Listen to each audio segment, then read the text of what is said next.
So now I would like to come to the next speaker. Speaker is the John Kerkhoff, who is the manager for rental and sales Europe, and he has been working for Johnson Bridging for more than 20 years. He has very good overview of bridge construction in Europe and in the area of industrial, flexible, and demountable building or bridge.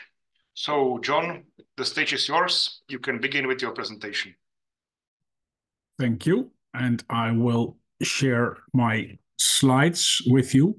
Thank you very much for the opportunity to present our company and our possibilities and how we deal with temporary bridging, and that connects nicely to the speakers before.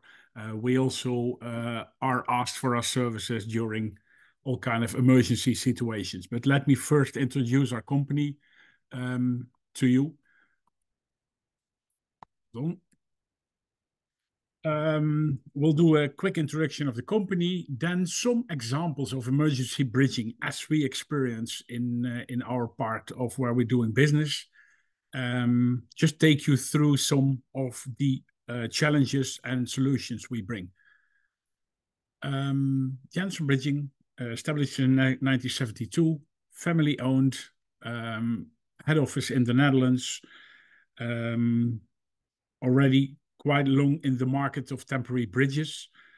Quite important to understand, we are not a factory. We are a stock owner, and we provide our bridges to for rental. And if you want to sell, we looking for a factory, and we will provide you with our experience and solutions. But at the moment, we're dealing with the rental market from a stock of about 30,000 tons, decentralized throughout Europe. And we're focusing in Europe on rental, and the rest of the world, we are focusing on selling modular bridges. As a quick introduction, as you look at this, as the speakers before mentioned, panel bridges and truss bridges, we have other bridges in our portfolio, even drawbridges, pedestrian bridges, and so on, and that we can bring from stock. As you can see, we look at the maximum span, and then we find the best bridge solution, also depending on the traffic that connects to it. As I said, head office in the Netherlands, but we are all over Europe with prepositioned stocks and with offices from Norway to Italy and from the UK to Poland. And we do think modular. This is the way how we look at the bridge, is parts that you have to transport that are made in a factory and assembled on site to have a quick solution, especially in emergency situations. Let me take you through of the examples. This photo is quite the same as we have seen before with the presentation of Jenar Gurus. Also in the north of Germany, there was a collapse of a motorway. As you can see here, there was in 2017, a motorway collapsed close to the city of Rostock. And this is one of the main connections between the city of Hamburg, Bremen, and the Polish border. And the whole motorway collapsed due to swampy conditions of the area. 2017 motorway collapse. We were asked to assist and to think along and find a solution. So we installed a bridge end of 2018, dismantled the bridge in 2021, and the motorway after that was opened again. Just to take you through how it looked like. You see here, this is where the old motorway was, that was kind of went down into the swampy area. Construction traffic was, hold on, I get a phone call. And that should not happen, but sorry.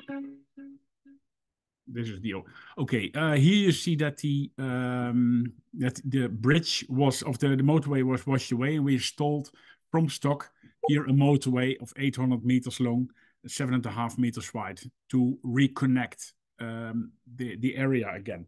And it was a area where where we had a lot of modular steel bridges, and every day around 20,000 vehicles found their detour through the local villages around. And once this connection was re-established, of course, it went quiet again in the little villages. And here you see how it looked like our temporary motorway, a lane in every direction, connected to traffic again, and made it possible for the contractor to reconnect or reinstall the motorway on foundation piles and so on. Total length, as I said, 800 meters long, 7.5 meters wide, from stock in the Netherlands. Maybe another example of emergency bridging. Flooding happens a lot nowadays. Not so long ago in Belgium, we had a big flooding. In the south of Germany, we had flooding north of Italy. This is an example what also happened in Norway, where we have an office. There was a bridge here washed away by flooding. So the whole bridge went into the streams here, and the damage after the flooding was you can imagine we had to re-establish the connection again, and together with the road authorities of Norway, the Statens Vegvesen, they installed our bridge 21 by 4.2 meter within 3 days after the first call. They have bridges in stock. We supplied them our bridges, and they provided this solution within 3 days after the emergency to reconnect the villages again and to make traffic flow possible. You see here what happened. Water came down from the mountains, washed away the whole bridge connection here. And this is one of our systems. We call it the beam bridge, 21 meter long, 2 elements of 2 meter, 1 wide that you can connect together, made the connection of 21 by 4.2. And I looked at Google Earth yesterday, and I noticed that the bridge is still in use after a couple of years. So as speakers before also mentioned, well, what is temporary and how long can you use a temporary bridge? Depends on the use, depends on the inspection level, but it can be used for quite a long time. Another example, Pepinster, Belgium, during the flooding in 2021, this bridge was washed away. You can imagine the intermediate support was taken by the debris in the river. The intermediate support was washed away, so the bridge was collapsed, and this was a local road that had to be reconnected again. So we went there. We've done we tried to find a solution using the existing abutments, and our solution was our section bridge of 30 meter long, in this case 10 meter wide, existing of 4 elements of 30 by 2.5. We transported it there within a day. We could install this bridge, and then of course you have to reconnect the asphalt again. But this is the end result of a temporary bridge that we can provide.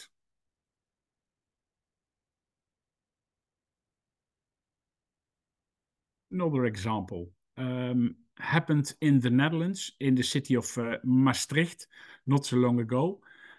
The intermediate support, this one, was damaged due to the flooding and collision in January 2024. As you can see here, a boat when we had high water, and this boat was cut from its anchors and hit the intermediate support of a bridge.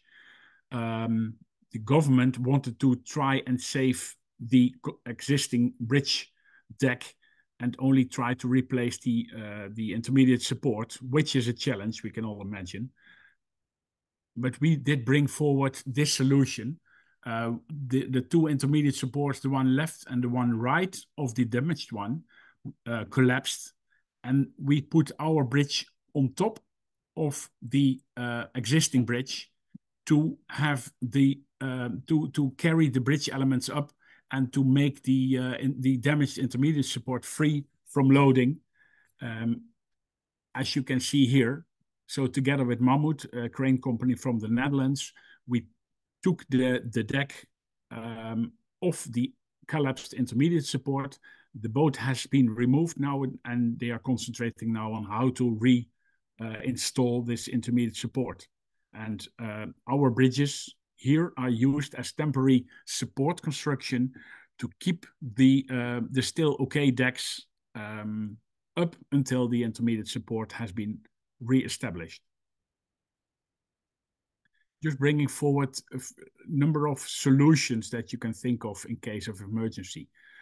When we're looking reconstruction, when bridges are damaged due to war, due to earthquakes, you also have to consider reconnection and how to do it. Here I have some photos of a project we're doing in Sri Lanka.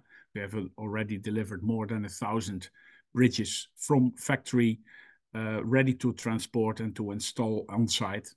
You can imagine sometimes, in this case, children have to go to school via this kind of constructions to get to the other side of the river when they can. When it's high water, connections are lost anyway.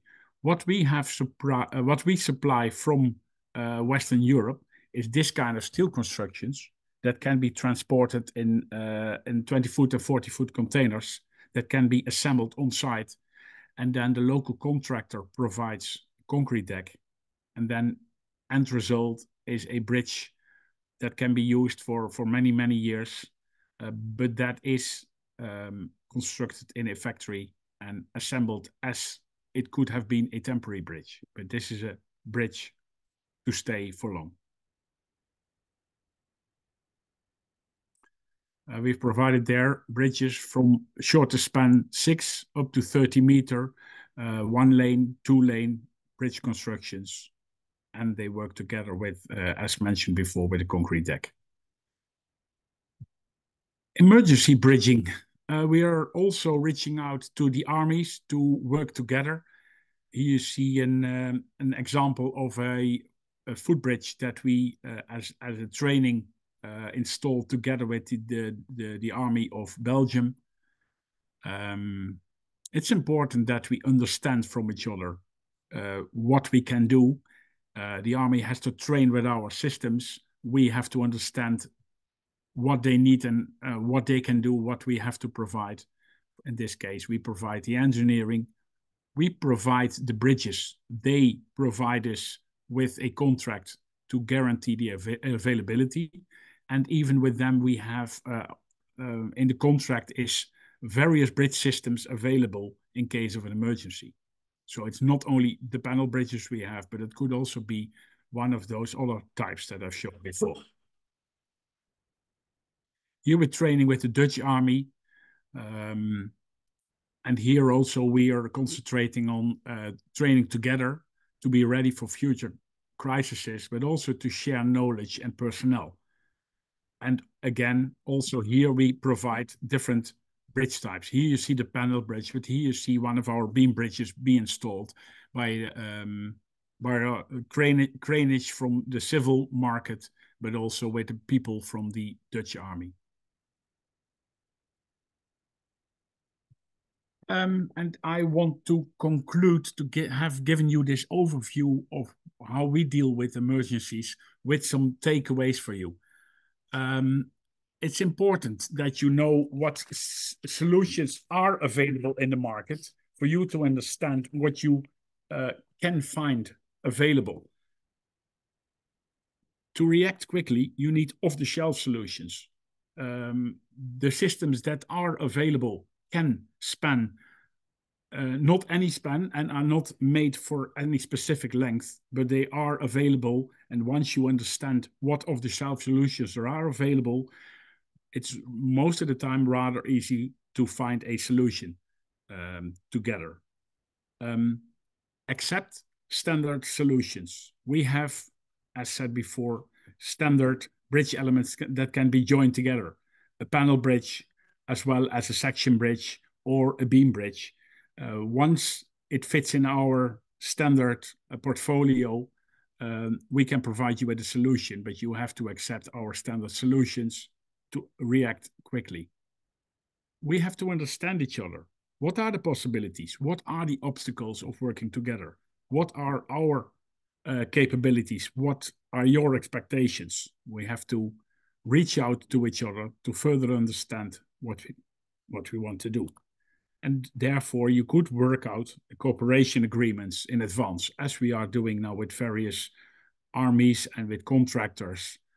Once you have this cooperation agreement established, you know who to call, you know who can do what and what is expected from each other. Also quite important to predict a crisis by prediction models and inspections. Once you inspect your current bridges, you know where the weak points are. I'm sure, like in Turkey, there is a lot of prediction models to predict what might happen in the near future. Very important to also to look at your bridges or your infrastructure and try to predict what is likely to happen and be ready for actions to be taken after that. You could consider guaranteed availability, as I mentioned before. We are a rental company. We rent out as much as we can.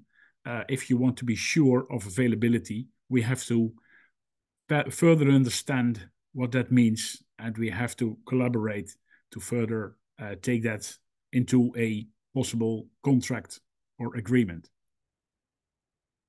And please include suppliers in the decision-making process. If you are considering a solution, if you're considering a emergency plan, try to include suppliers in the decision-making process.